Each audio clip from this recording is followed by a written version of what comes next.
En 1957, el filósofo Carl Gustav Jung fue entrevistado en la Universidad de Houston. Hoy día... ¡Hostia! Hostia puta, me cago en la madre que me parió, coño. Ayudarme a quitar esto, por favor. Hostia puta, joder. Es que son los apuntes de la restauración, los partes de cámara, coño. Ayudarme. Deja el agua ahora.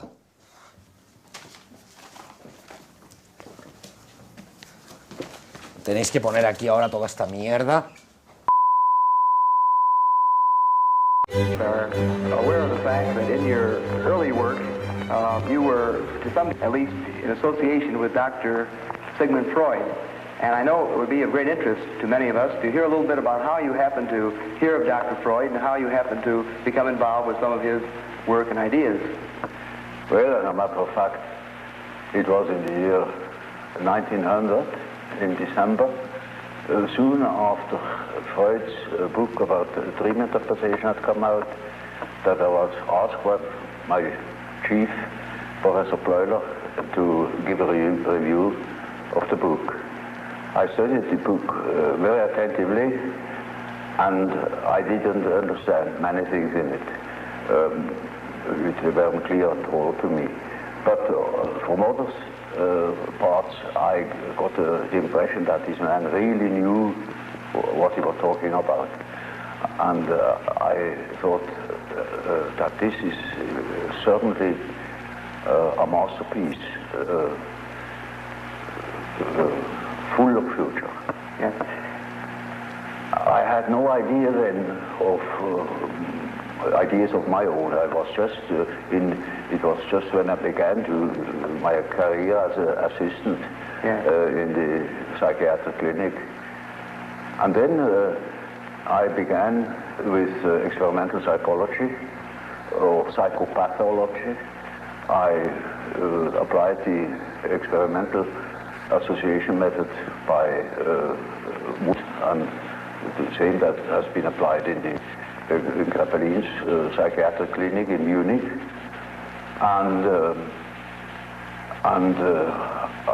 I had the results, and that there is a reaction, a certain reaction to a stimulus world.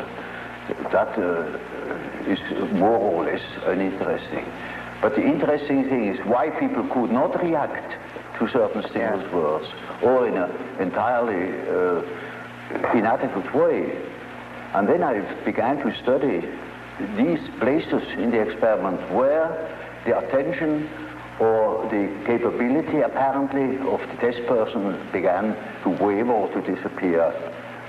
And I found soon out that it is matter of intimate personal affairs people were thinking of, or which were in them, even if they momentarily did not think of them, when they were unconscious, with other words, that nevertheless an inhibition came from the unconscious and hindered the expression in speech.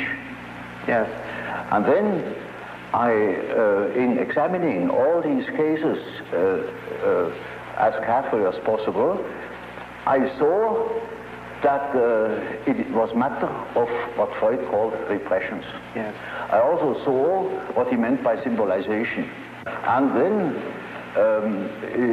I wrote a book about the psychology of dementia precox, it was called, now schizophrenia. Yes. And I sent the book to Freud and wrote to him about my association experiments and how they confirmed his theory thus far. Yes. And that is how it began, my friendship with Freud began. Yes. Now, one of the, of course, very fundamental ideas in the original psychoanalytic theory was Freud's conception of the libido as sort of a broad psychic sexual energy. Well, you see, in the beginning, I had naturally certain prejudices against his conceptions. And after a while, I overcame them. I could do that from owing to my biological training. Yes. And I could not deny the importance of the sexual instinct, you know. Yes. But later on, I saw that it was very one-sided. Because, you see, man is not only governed by the sex instinct, there are other instincts as well. For instance, in biology, you see, the nutritional instinct is just as important as the sex instinct. Also in primitive societies, sexuality plays a role much smaller than food. Food is the all-important interest and desire. Yeah. Sex, that is something they can have everywhere. They are not shy. But the food is difficult to obtain, you see? Yes, yes. And so it is the main interest. Yes. And then in other societies, for instance, in civilized societies, the power drive plays a much greater role than sex. Yes. For instance, there are many big businessmen who are impotent, even, because their whole energy is going into money making. Yes. Or dictating the laws to everybody else. Yeah. That's much more interesting than affairs with women. So, you see, the inferior Dr. Adolf, the younger, the weaker, naturally had a power complex. Yeah. He wanted to be the successful man. Freud was a successful man. He was on top, and so he was interested only in pleasure, in the pleasure principle, and while Adolf was interested in the power drive. Sure enough. I see. In other words, you feel that it's sort of a function of his own personality to some degree. Yeah, it is quite natural. You see, it is one of the two ways how to deal with reality. Yeah. Either you make reality an object of your pleasure, if you are powerful enough already, or you make it an object of your desire to grab it. Yes, yes. Or to possess it. Yes. Now, of course, some observers have thought that perhaps the patients that Dr. Freud saw in Vienna of this period were often individuals who were repressed sexually. Oh, yes. And perhaps that so many of these patients having been of this type, that this may have been one thing that sort of reinforced Dr. Freud's ideas. Well, that is certainly so. That in the end of the Victorian age, there was a reaction going over the whole world against the taboos, the sex taboos, as one called them. One didn't understand anymore properly why or why not. And Freud belongs into that time, a sort of liberation of the mind of such taboos. The research comes to the question of the unconscious. There things become necessarily blurred, because the unconscious is something which is really unconscious. And so you have no object, you see nothing. No. You only can make inferences, you know. And so we have to create a model of this possible structure of the unconscious, because we can't see it. Now, you see, he came to the concept of the unconscious chiefly on the basis of the same experience I had made in the association experiment, namely that people reacted. They said things, they did things without knowing that they did it or said it. And this is something you can observe experimentally in the association experiment, where people cannot remember afterwards what they did or what they said in the moment where a stimulus word hits the complex. With the reproduction, in the so-called reproduction experiment, you go through the whole list, and you will see that the memory fails where there was a complex reaction. And that is the simple fact Freud has based his idea of the unconscious on, because that is kind of what you can see time and again, that people, for instance, make a mistake in speech, or that they say something which they didn't mean to say, that just make ridiculous mistakes, you know. There are no end of stories, you know about how people can betray themselves by saying something that they didn't mean to say at all, yet in the unconscious meant him to say that thing, just that thing. Yeah, yeah. For instance, when you want to express your sympathy at a funeral, you go to somebody, you say, I congratulate you. You say, that's pretty painful, you know, but that happens, and it is true. Yeah. Yeah. Now, this is something that goes parallel now with the whole school of the Salpêtrière in Paris. There was Pierre Janet, who has worked out that side of the unconscious reactions quite particularly. Yeah. Now, Freud refers very little to Pierre Janet. Well, I have studied with Pierre Janet in Paris, yes. and he has formed my ideas very much. He was a first-class observer, though he had no dynamic theory about, no psychological theory. Yes. It was a sort of physiological theory of the unconscious phenomena as a so-called abaissement du niveau mental. Yes. That means a certain depotentiation of the tension of consciousness. Yes. It sinks below the level of consciousness and thus becomes unconscious. Yes. Now, that is Freud's view too. Yes. Only he says it sinks down because it is helped, it is repressed from above. Yes. Yes. Then that was my first point of difference with Freud. Yes. I say there are cases, in my observation, where there was no repression from above, but the thing itself withdrew. Yes. Those contents that became unconscious had withdrawn all by themselves. Yes. They were not repressed. Yes. On the contrary. Yes. Yes. They had a certain autonomy. There I discovered the concept of autonomy.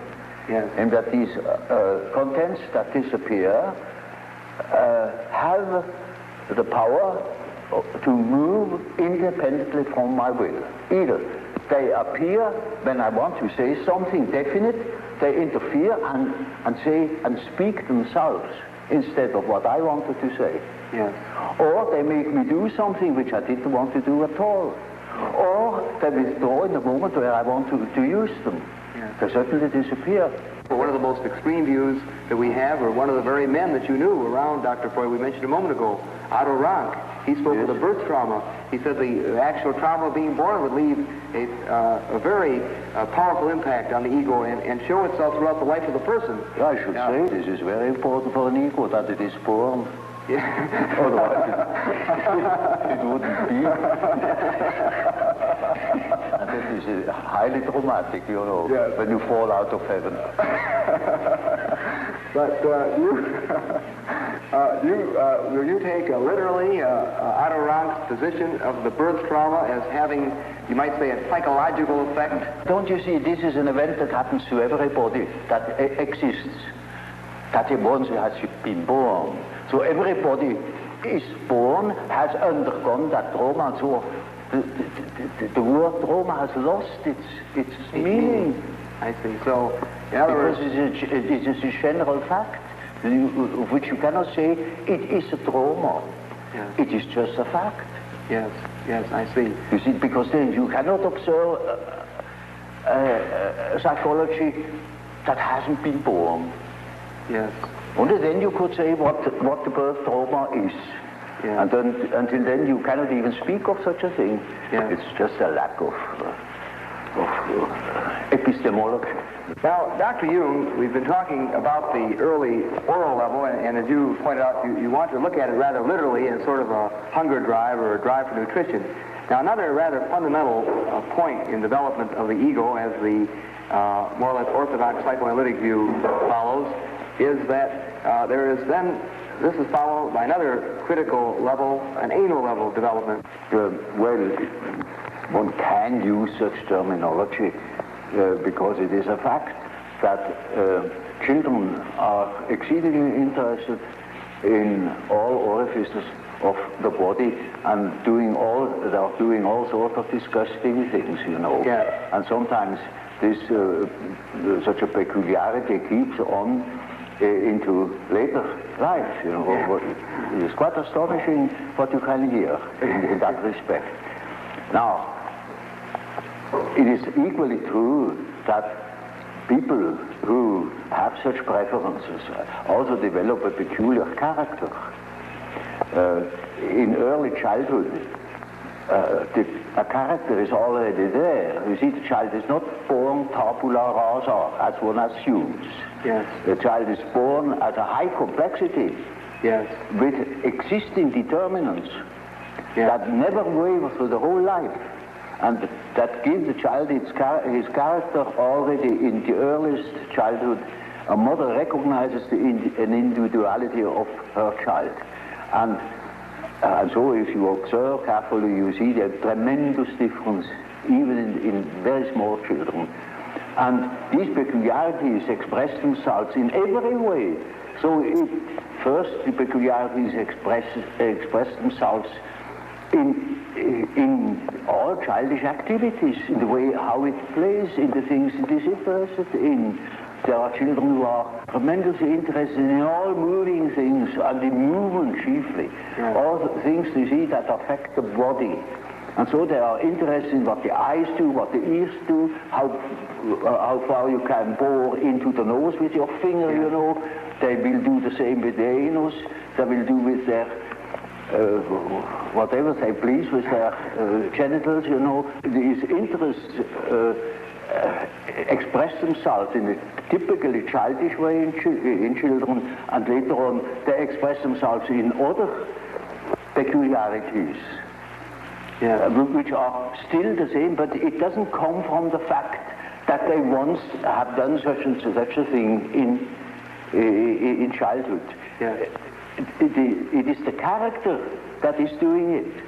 Yes. There is a definite inherited complexity. And if you want to know something about possible reasons, you must go to the parents.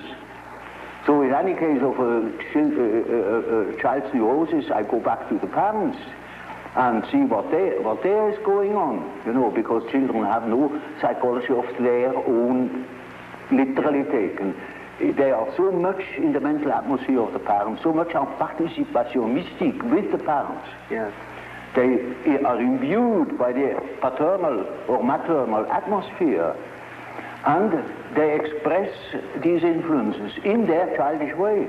Yeah. So, for instance, a child, take for instance an illegitimate child, they are particularly exposed to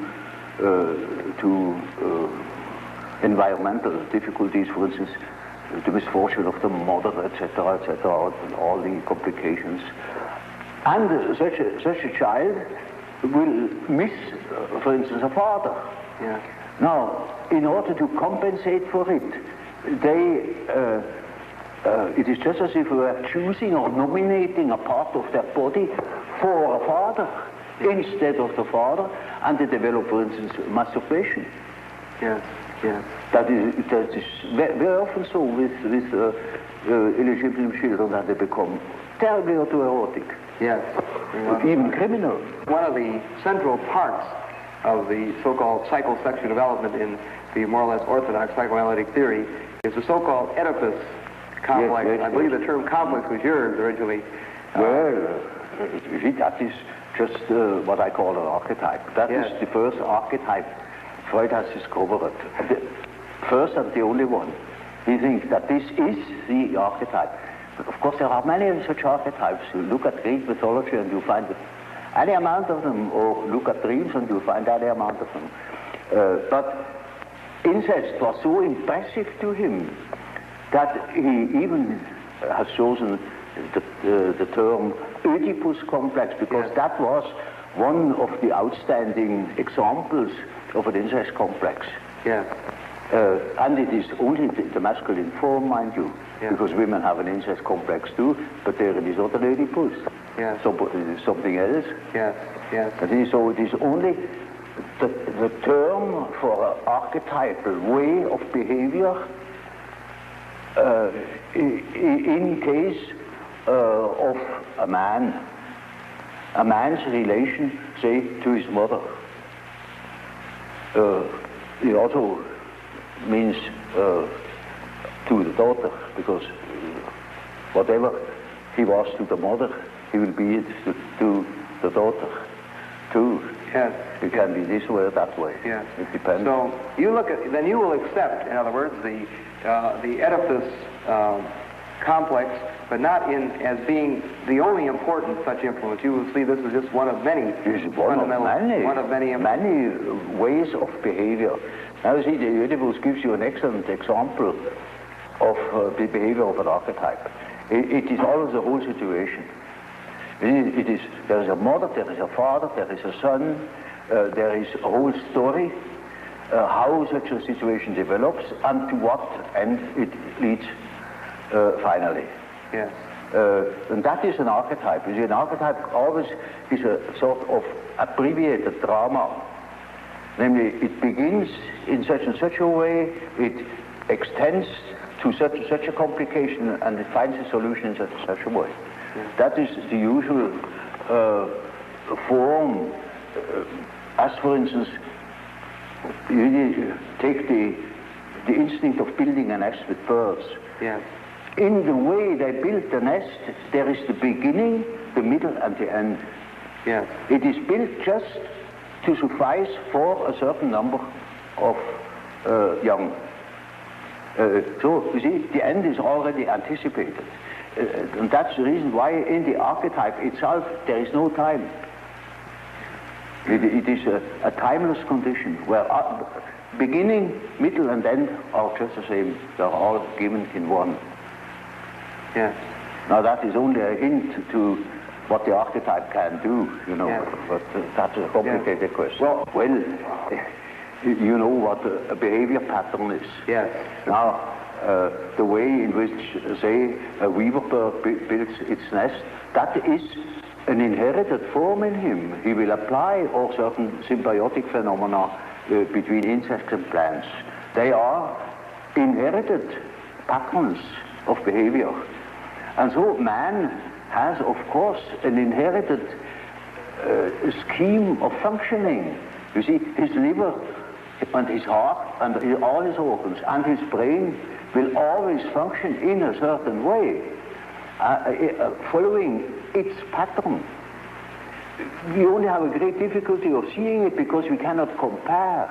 There are no other similar beings like man that are articulate and could give account of their functioning. If that were the case, we would know, I don't know what. But because we have no means of comparison, we are necessarily unconscious about our own conditions. But it is quite certain that man is born with a certain functioning, a certain way of functioning, a certain pattern of behavior. And that is expressed in the form of archetypal images, of archetypal forms.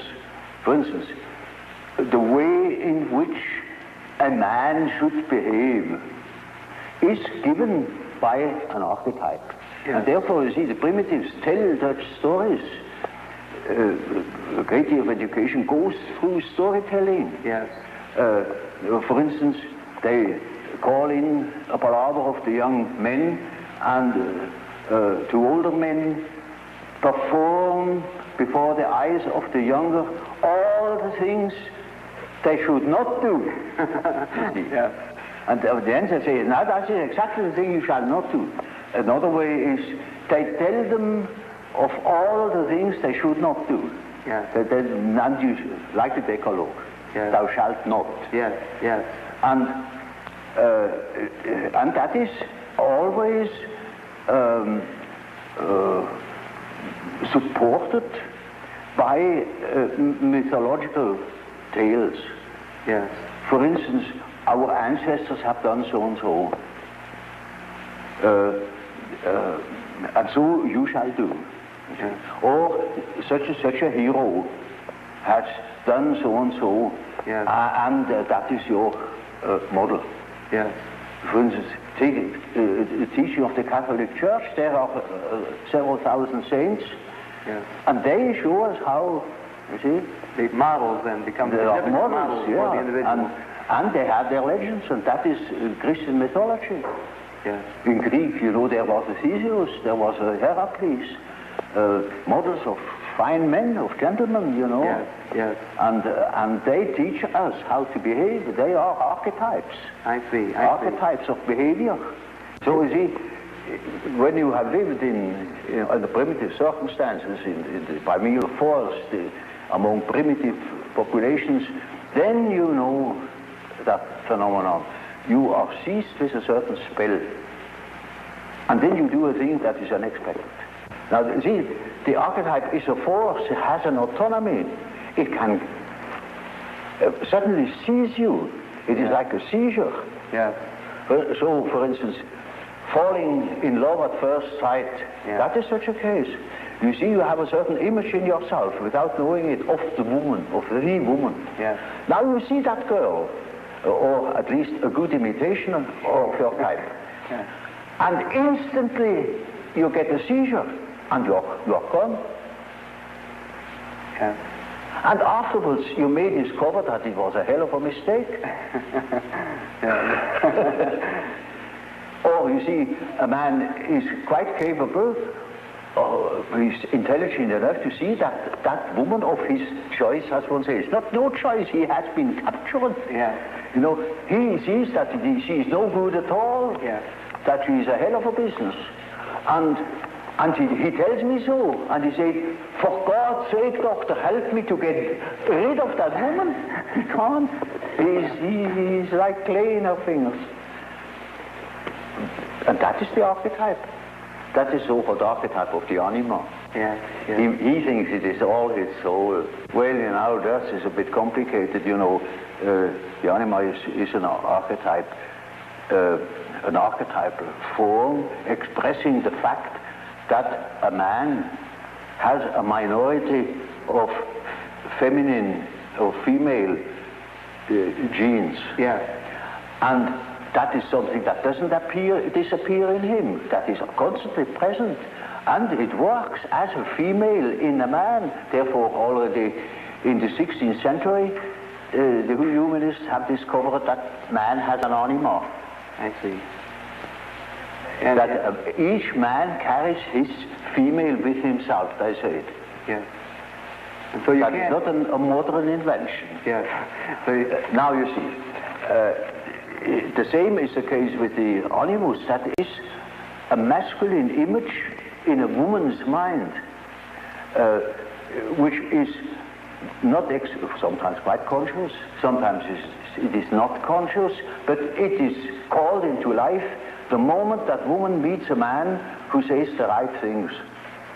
I see. And then because he said it is all true, and he is the fellow. Yes. No matter what he is. Yes. So, to infer something. Those are particularly well-founded archetypes. Yeah. Those two, and there you can lay hands on the basis, as it were, of the archetype. They are exceedingly well defined. Oh, Dr. Jung, we have been discussing in some detail some of the factors in the development of the personality of the individual, and you have very kindly elaborated for us on some of your fundamental concepts. I wonder if you would mind telling us a little bit about how you construe this term, persona. Well, this is a practical concept we need in elucidating people's relation. I noticed with my patients, particularly with people that are in public life, that they have a certain way of presenting themselves. For instance, take the doctor. He has a certain way. For instance, he has good bedside manners, and he behaves as one expects a doctor behaves. He may even identify himself with it, and and believe that he is what he appears to be. Yeah. He must appear in a certain form, unless people don't believe that he is a doctor. And so when he is a professor, he's also supposed to behave in a certain way so that it is plausible that he is a professor, you know. So the persona is partially the result of the demands society has. And on the other side, it is a compromise with what one likes to be, or with what, or as one likes to appear, say. Yeah. Take, for instance, a parson. He also has his particular manner, and as corresponding to the general expectation, and he behaves also in another way, combined with his persona that is forced upon him by society, in such a way that also his fiction of himself, his idea about himself, is more or less portrayed or represented. So the persona is a certain complicated system of behavior which is partially dictated by society and partially dictated by the expectations or the wishes one nurses oneself. Yes. Now, this is not the real personality, in spite of the fact that people will assure you that that is all quite real and quite honest, yet it is not. Yes. Now, such a performance, or say, the performance of the persona is quite all right, as long as you know that you are not identical with the way in which you appear. Yes. But if you are unconscious of this fact, then you get into sometimes very disagreeable conflicts. Namely, people can't help noticing that at home, for instance, you are quite different from what you appear to be in public. Yes. And people who don't know it stumble over it in the end. They deny that they are like that, but they are like that. They are it. And then you don't know, now, which is the real man? Yes. Yes. Is he the man as he is at home or in intimate relations, or is he the man that appears in public? It is a question of Jekyll and Hyde. Yes. Often. It is such occasionally there is such a difference that you would almost be able to speak of the double personality. Yes. And the more that is pronounced, the more people are neurotic. Yes. They get neurotic because they have two different ways. They contradict themselves all the time, and in as much as they are unconscious of themselves, they don't know it. They think they're all one. Everybody sees that there are two.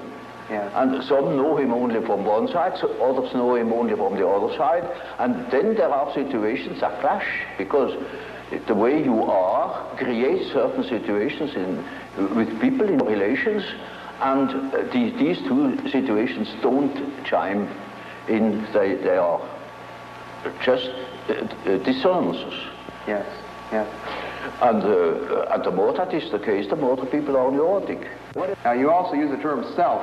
Yes. Now, the word self, then, would this have a different meaning than, say, ego or Oh, yes, persona? oh, quite, oh, yes. You see, when I say self, then you must not think of I, myself, because that is only your empirical self, and that is covered by the term ego. Ego, yes. But when it is matter of the self, then it is matter of a personality that is more complete than the ego, because the ego is only consists of what you are conscious of. Yes, yes. Your awareness. Yeah, what you know to be yourself. Yes. The whole personality of man is indescribable. Yes. His consciousness can be described. His unconscious cannot be described because the unconscious, as I must repeat myself, is always unconscious. Yes. And it is really unconscious, but really does not know it. Does not know about it. And so we don't know our unconscious personality. We have hints, we have certain ideas, but we don't know it really. Nobody can say where man ends. And that is the beauty of it, you know. Yeah. It's very interesting. Yeah. The unconscious of man can reach God knows where. There we are going to make discoveries. Yes, yes. Now, another set of ideas center around the terms introversion and extroversion. It is simply practical because there are certain people who definitely are more influenced by their surroundings than by their own intentions. While there are other people who are more influenced by the subjective factor. Now you see, the subjective factor, that's very characteristic, was understood by Freud as a sort of pathological autoerotism. Yes, yes. Now this is a mistake. You know, we have, the psyche has two conditions, two important conditions. The one is the environmental influence, yes. And the other is the given fact of the psyche as it is born. The psyche is by no means tabula rasa. We are a definite mixture and combination of genes, and they are there from the very first moment of our life. And they give a definite character, even to the little child. And that is a subjective factor, looked at from the outside. Now, if you look at it from the inside, then it is just so as if you would observe the world. Yes. When you observe the world, you see houses, you see the sky, you see tangible objects. But when you observe yourself within, you see moving images. Yes. A world of images. Yes. Generally known as fantasies. Fantasies. Yet these fantasies are facts. It is a fact that a man has such and such a fantasy. And it is such a tangible fact, for instance, that when a man has a certain fantasy, another man may lose his life. Yes. Or a bridge is built. Yes. These houses were all fantasies. Yes. Everything you do here, all of the houses, everything was fantasy to begin with. And fantasy has a proper reality. That is not to be forgotten. Fantasy is not nothing. It is, of course, not a tangible object, but it is a fact, nevertheless. It is, say, a form of energy. Yes. Despite the fact we can't measure it. Yes. It is a manifestation of something.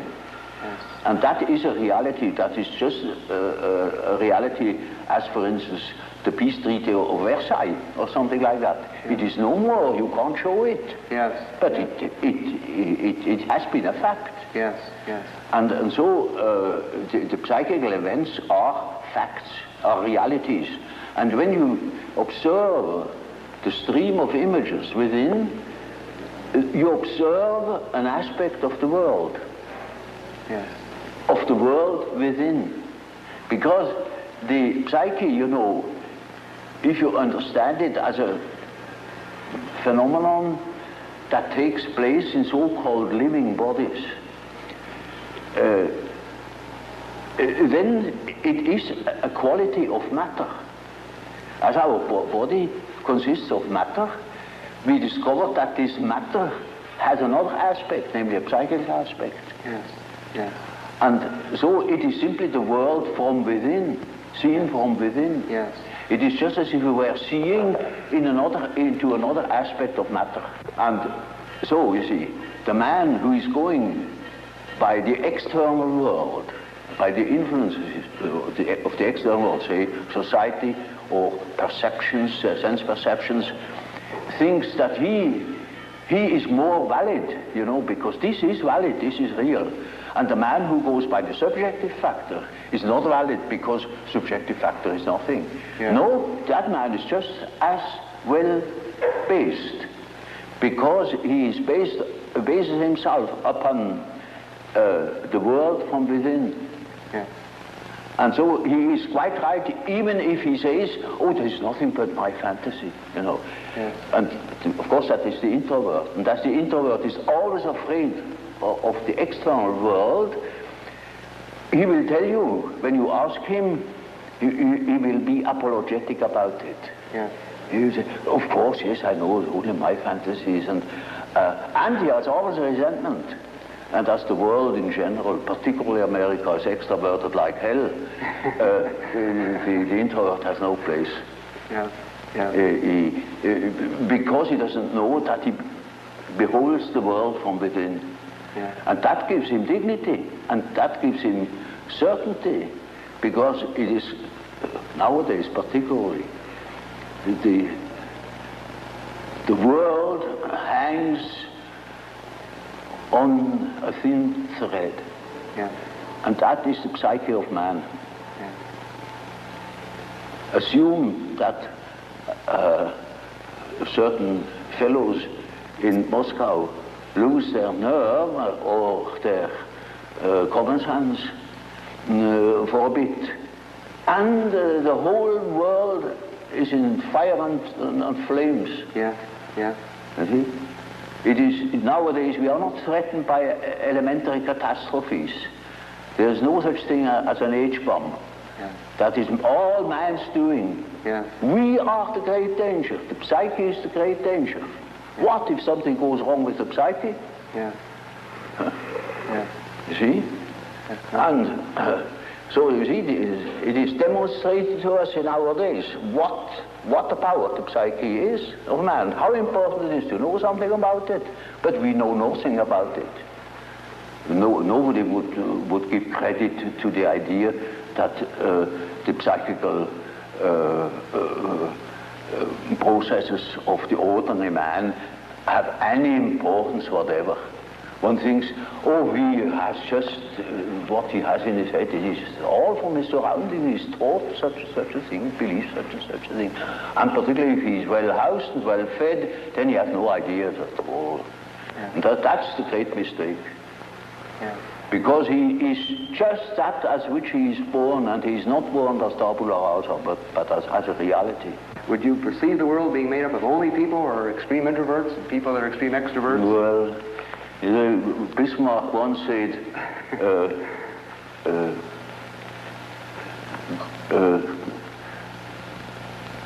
God may protect me against my friends. With my enemies, I can deal myself alone. You know how people are. They catch a word, and then everything is schematized along that word. There is no such thing as a pure extrovert or a pure introvert. Yeah. That such a man would be in the lunatic asylum. Those are only terms to designate a certain penchant, a certain tendency. For instance, the tendency to be more influenced by environmental influences or more influenced by the subjective factor. That's all. Yes. And you see, there are people who are very well balanced and are just as much influenced from within as they are from without, Yeah. or just as little. Yes. Yes. And so with all the finer classifications, you know, Yeah. they are only sort of point de repère, points for orientation. My whole scheme of typology is merely a sort of orientation. Namely, there is such a factor as introversion, there is such a factor as extroversion. The classification of individuals means nothing at all. This is only the instrumentarium Yes. for the practical psychologist to explain, for instance, a husband to a wife, or for instance, it is very often the case, one could almost say, it is almost the rule, but I don't want to make too many rules, in order not to be schematic, Yeah. that an introvert marries an extrovert. for compensation, or another type marries the counter type to complement himself, for instance. Well, Dr. Jung, of course, tied in with your typology and quotation version, we, of course, know of your concepts of thinking, feeling, sensation, and intuition. Well, there is quite a simple explanation of these terms, and it shows at the same time how I arrived at such a typology. Namely, sensation tells you that there is something. Thinking, roughly speaking, tells you what it is. Feeling tells you whether it is agreeable or not, to be accepted or not, accepted or rejected. Yes. And intuition, now there is a difficulty.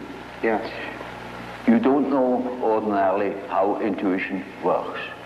So when a man has a hunch, you can't tell exactly how he got at that hunch or where that hunch comes from. It is something funny about intuition. I will tell you a little story. I had two patients. The man was a sensation type, and the woman was an intuitive type. Of course, they felt attraction. And so they took a little boat and went out to the Lake of Zurich. And there were those birds that dive after fish, you know. Yeah. And then after a certain time they come up again, and you can't tell where they come up.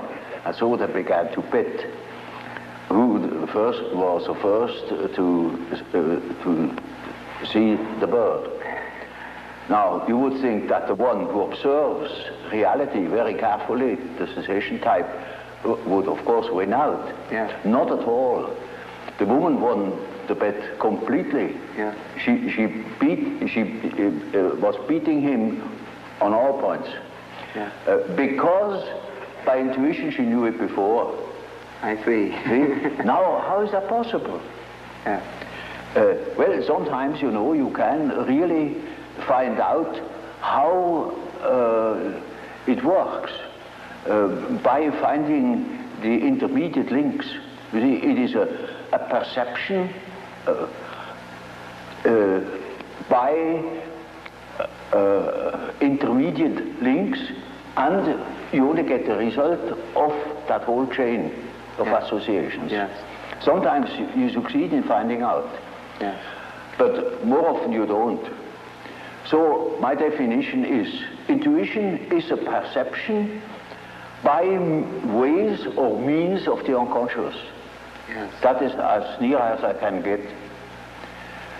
This is a very important function, because when you live under primitive conditions, a lot of unpredictable things are likely to happen. Yes. And there you need your intuition, because you cannot possibly tell by your perceptions, by your sense perceptions, what there is going to happen. For example, more specifically, what would be an example or a difference between an intuitive extrovert and an intuitive introvert? Well, you know, you have chosen a somewhat difficult case, you know, because one of the most difficult types is the intuitive introvert. Yeah, you know. I have. The intuitive extrovert, you find among hunters, bankers, gamblers. Yes. That is quite understandable. Yes. But the introvert the introverted variety is more difficult, because he has intuitions as to the subjective factor, namely the inner world. Yes. And of course that is now very difficult to understand, because what he sees are most uncommon things, and he doesn't like to talk of them. Yeah. If he's not a fool, because he would spoil his own game by telling what he sees, because people won't understand it. Yeah. For instance, once I had a patient, a young woman, about 27 or 8, and her first words were, when I had seated her, he said, You know, doctor, I come to you because I have a snake in my abdomen. I said, what? Yes, a snake, a black snake, coiled up right in the bottom of my abdomen. And I must have made a rather bewildered face at her. And she said, you know, I don't mean it literally, but I should say it was a snake. It was a snake. You see? Now, you see, our further conversation a little later was that she said, that was about in the middle of our treatment that only lasted for 10 consultations. She had foretold me, I come 10 times and then it's all right. I said, how do you know? Oh, I got a hunch, she said. Yeah. And really, about the 5th or 6th hour, she said, doctor, I must tell you, the snake has risen. It is now about here. Hunch. And then on the 10th day, I said, now, this is our last hour. And do you feel cured? And she said, beaming, she said, you know, this morning, it came up and came out of my mouth, and the head was golden. And those were her last words. Now, you see, that same girl, when it comes to reality, she came to me because she couldn't hear the step of her feet anymore. Yeah. Because she walked on air. Yeah. Literally. Yeah. She couldn't hear it, and that frightened her. And when she came to me, I asked her for her address. And then she said, oh, pension so-and-so. Well, it is not just called pension, but it is a sort of pension. And it is, I never had heard of it. Yeah. And I said, no, I'm curious, I never have heard of that place. Well, it's a very nice place, she said. You're curious enough, there are only young girls there, very nice and very lively young girls. And they have a merry time. I often wish they would invite me to their merry evenings. And I said, but do they amuse themselves all alone? Said, oh no, there are plenty of young gentlemen coming in, and they have a beautiful time, but they never invite me. It turned out that it was a private brother. Yes. And she was a perfectly decent girl, you know, of a very good family, not from here. She had found that place, I don't know how. And she was utterly unaware that those were all prostitutes. I said, for heaven's sake, you fell into a very dark place. You hastened to get out of it. You see, that was her sensation. Yeah. See, she didn't see reality, but she had hunches like anything, and they came off. Yeah. Now, you see, such a person cannot possibly speak of her experiences. Yes. Because everybody would think she's absolutely crazy. Yeah. I myself was quite shocked when I thought, for heaven's sake, is that case a schizophrenia? Yes. Yeah. Because you don't hear that kind of speech. Right. But she assumed that the old man, of course, knows everything, and he even doesn't understands such kind of language. Yeah. So you see, if when the intuitive, the introverted intuitive would speak what he really perceives, then practically nobody would understand it. He would be misunderstood. And so they learn to keep things to themselves. And you hardly ever hear them talking of these things.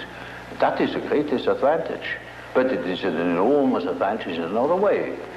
Not to speak of the experience they gather in that respect, but also in human relations. For instance, they come into the presence of somebody they don't know. And certainly they have inner images. And those inner images give them a more or less complete information about the psychology of the partner. Yes. Yes. No, that is, but the case can also happen that they come into the presence of somebody whom they don't know at all, not from Adam, and they know an important piece out of the biography of that person. Yes, yes. And are not aware of it, and tell the story. Yes. And then the fat is in the fire. Yeah, that's right.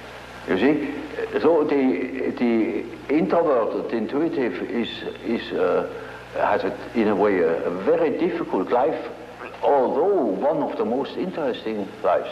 Yes.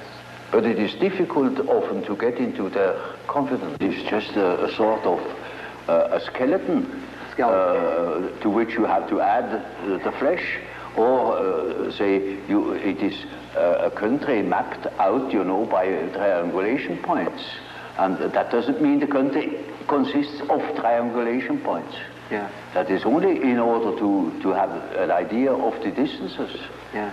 And so it is a means to an end. It only makes sense, such a scheme, when you deal with practical cases. Well, I told you that case of that intuitive girl, who suddenly came out with the statement that she had a black snake in the bed. Well, now, that is a collective symbol. That is not an individual fantasy. That is a collective fantasy. That is well known in India. For instance, she has nothing to do with India, but we have it too. It was generally human. But it's entirely unknown. So that I, even in the first moment, thought perhaps she's crazy. But she was only highly intuitive. It is in India known. It is the basis of a whole philosophical system of Tantrism. This is Kundalini. The Kundalini serpent. I see. You see, and that is something known to some few specialists. Generally, it's not known that we have a serpent in the abdomen. But that is a collective, you see, that is a collective dream, or a collective fantasy. It may be, you know, that what the unconscious has to say is so disagreeable that one prefers not to listen.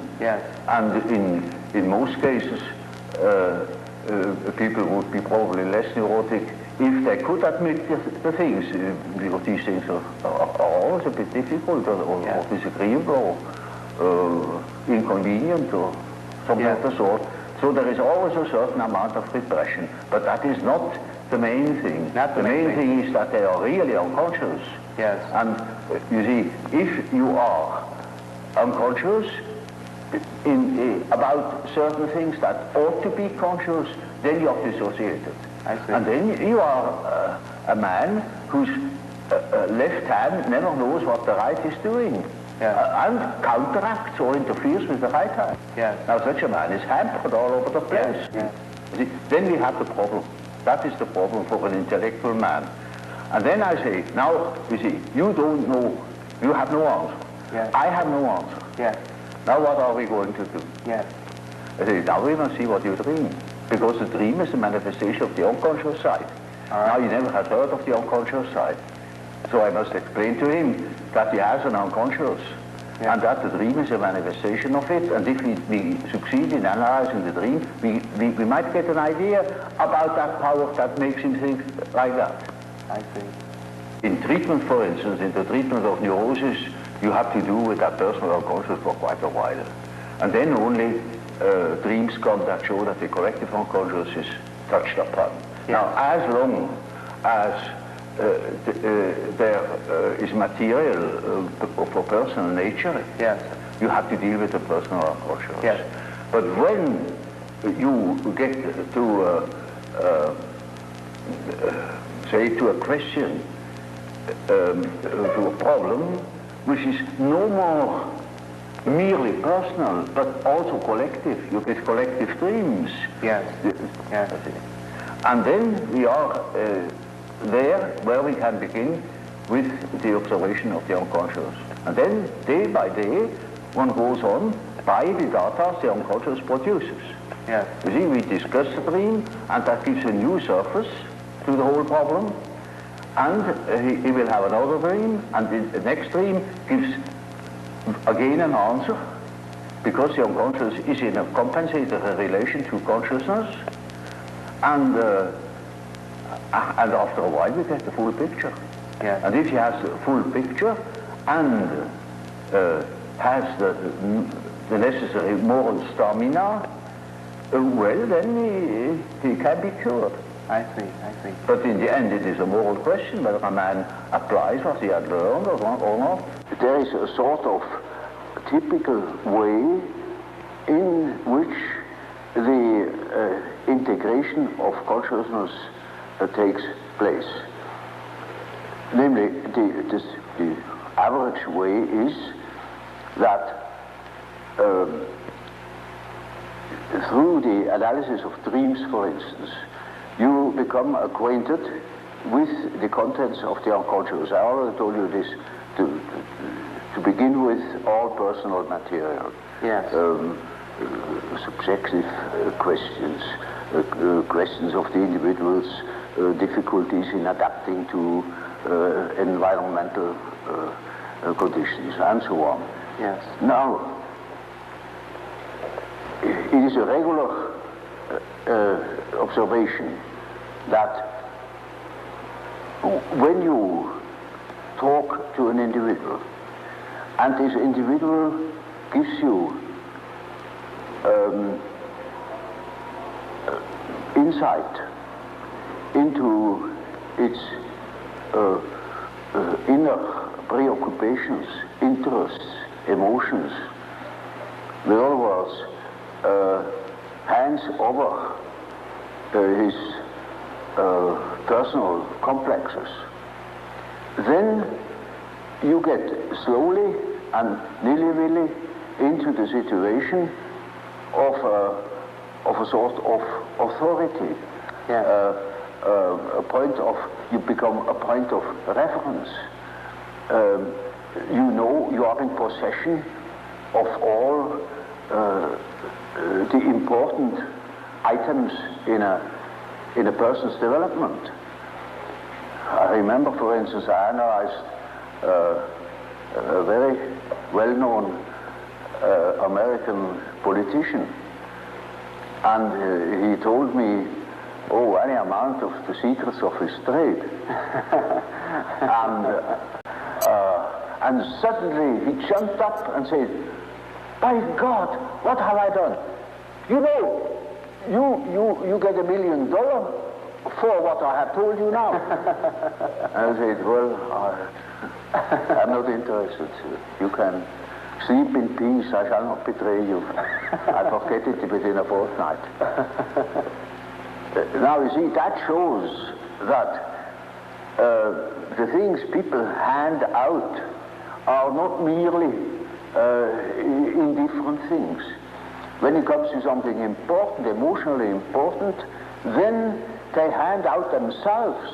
They hand out a big emotional value, as if they were handing over a large sum, as if they were trusting you with the administration of their estate. Yes.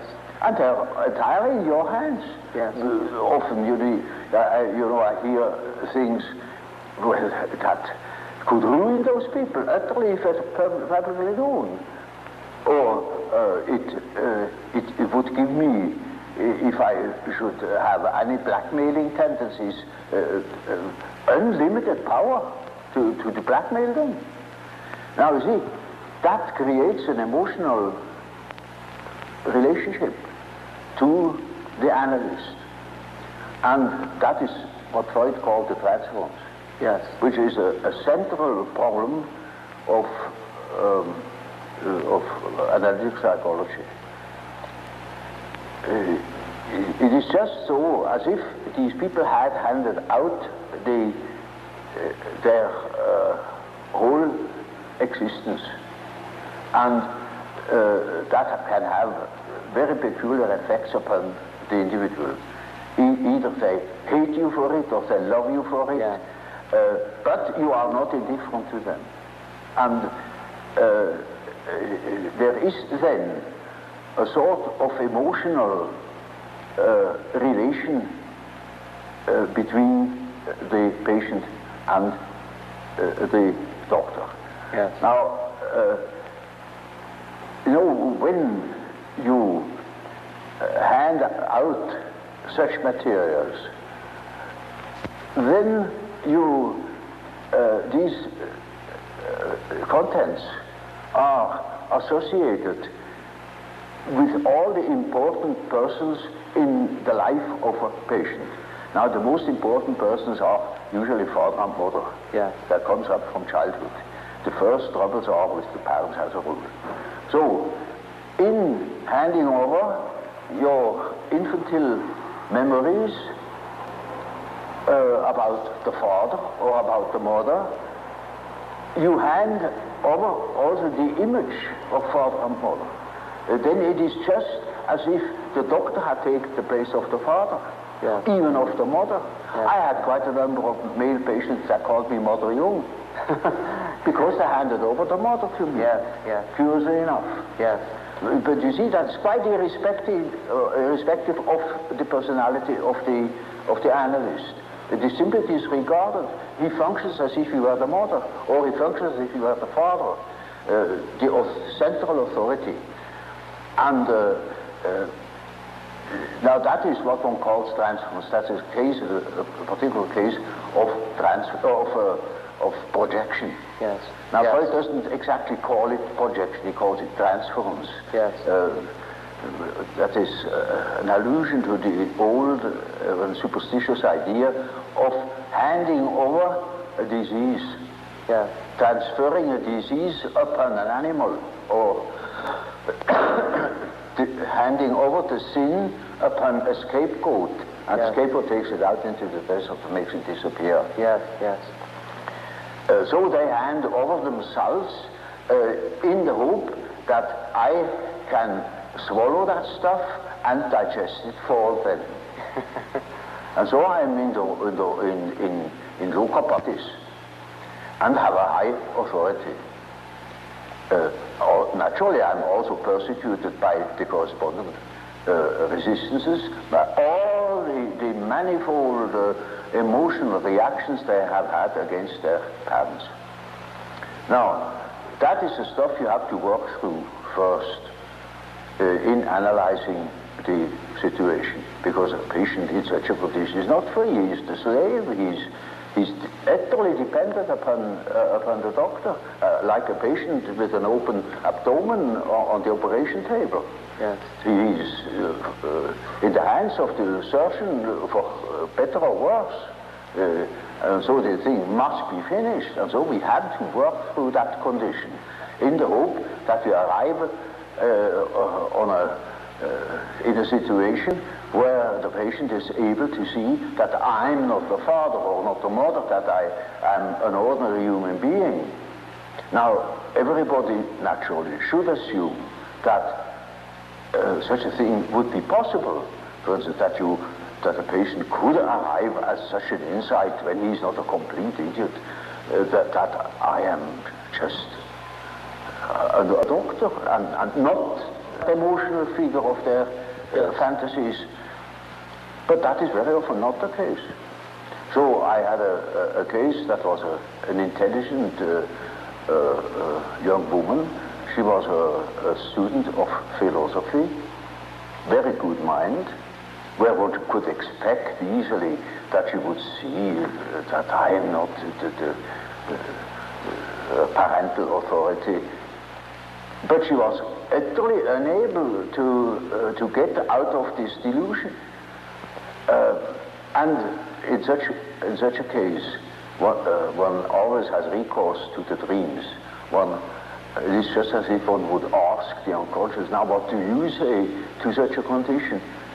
You see, she says within the unconscious, of course I know you are not my father, but I just feel like that, it is like that, I depend upon you. And I say, now we will see what the unconscious says. Now the unconscious produce dreams in which I really assumed a very curious role. You know, she was a little infant, she was sitting on my knees, I held her in my arms, I was a very tender father to the little girl, you know, and and more, her dreams became emphatic in that respect, namely that I was a sort of child, and she is a very little, frail human thing, you know, and quite a little girl in the hands of an enormous being. And the last dream of that series was, I cannot tell you all the dreams, was that it was out in nature. I stood in a field of wheat, an enormous field of wheat that was ripe for harvest. And I was a child. And I held her in my arm like a baby. And the wind was blowing over that field of wheat. Now, you know, when the wind is blowing over wheat field, these waves in the wheat field. Yes. And with these waves, I swayed like that, putting her as if it were to sleep, you know. And she felt as being in the arms of a God, of the Godhead. Mm-hmm. And I thought, now the harvest is ripe. Yes. And I must tell her. And I told her, you see, what you want and what you project into me, because you are not conscious of it, is you have the idea of a deity. You don't possess. Therefore you see it in me. Yes. That clicked. Because, you know, she had a rather intense religious education. Of course, it all vanished later on. Yeah. And something disappeared from her world. Her world became merely personal, and that religious conception of the world was non-existent, apparently. But you see, the idea of a deity is not an intellectual idea. It is an archetype. It's an archetypal idea. Therefore, you find it practically everywhere under this or another name. You know, even if it has the name Mana, it is an all-powerful, extraordinary effect or quality, even if it's not personal at all. And so she suddenly became aware of an entirely heathenish image. Yes. That comes fresh from the archetype. She had not the idea of a Christian God or of an Old Testament Yahweh. It was a heathenish God, you see, a God of nature, of vegetation. He was the wheat himself. He is the spirit of the wheat, the spirit of the wind. And she was in the arms of that Numen. No. Now, that is the living experience of an archetype. Now, that made a tremendous impression upon that girl, and instantly it clicked. She saw what she really was missing, that missing value, that was in the form of a projection in myself and made myself indispensable to her. Yes. And then she saw it is not indispensable, because it is, as the dream says, she is in the arms of that archetypal idea. Now that is a luminous experience, you see. And that is the thing that people are looking for. Yes. An archetypal experience that gives them an incorruptible value, and that is a sort of liberation. Yes. And that is, of course, makes her complete, you know. In as much as she can realize such a luminous experience, she is able to continue her path, her way, her individuation. The acorn can become an oak and not a donkey. Nature will take her course. She will become that which she is from the beginning. Now, we think we are able to be born today and to live in no myth. without history. That is a disease. That's absolutely abnormal, because man is not born every day. He's once born in a specific historical setting with the specific historical qualities, and therefore he is only complete when he has a relation to these things. It's just as if you were born without eyes and ears, when you are growing up with no connection with the past. From the standpoint of natural science, you need no connection with the past. You can wipe it out. Yes, yes. And that is a mutilation of the human being. Now I saw, through my practical experience, that this kind of proceeding had a most extraordinary therapeutical effect. And so you see, in our days, we have such and such view of the world, such and such a philosophy. But in the unconscious, we have a different one. And that we can see through the example of the alchemistic philosophy that behaves towards the medieval consciousness exactly like the unconscious behaves to ourselves. And we can construct or even predict our the unconscious of our days when we know what it has been yesterday. Now that is, with a few words, the development of my ideas.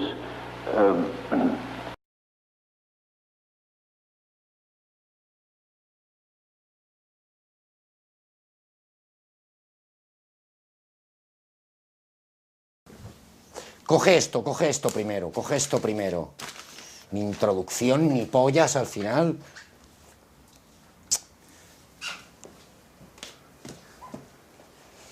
A ver, por favor, ¿puede venir alguien? Esto está llenado de agua, hostia puta.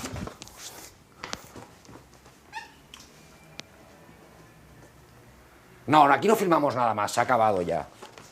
Venís a mi casa y todo lleno de mierda.